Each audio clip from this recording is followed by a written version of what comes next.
11 is beautiful. The poem depicts God as a loving father who raised his son Israel and then shared everything with him. But the son grew up and rebelled and turned on the father, taking advantage of his generosity. And so in this poem, God is emotionally torn apart. One moment he's angry, and naturally he says he's going to bring severe consequences. But the next moment he's heartbroken.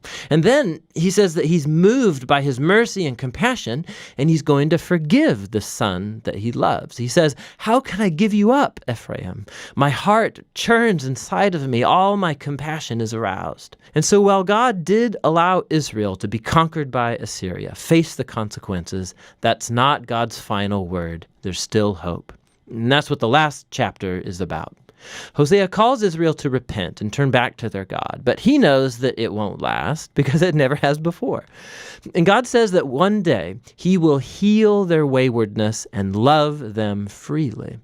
God goes on to describe this new healed Israel as a lush tree that will grow deep roots and broad branches and offer shade and fruit to all of the nations. It's an image of God's promise to Abraham, how Israel was to become a blessing to the nations. And God's saying, if that's ever going to happen, it's going to require an act of God's grace and healing power to repair the deep brokenness and sinful selfishness of the human heart, so that God's people can receive his love and love him in return.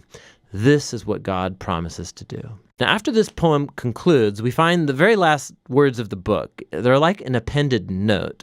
They're likely from the author who collected Hosea's poetry and now wants to speak to you, the reader, for a second. And he says, "Who is wise and discerning to understand all of this?" In other words, Hosea's poems.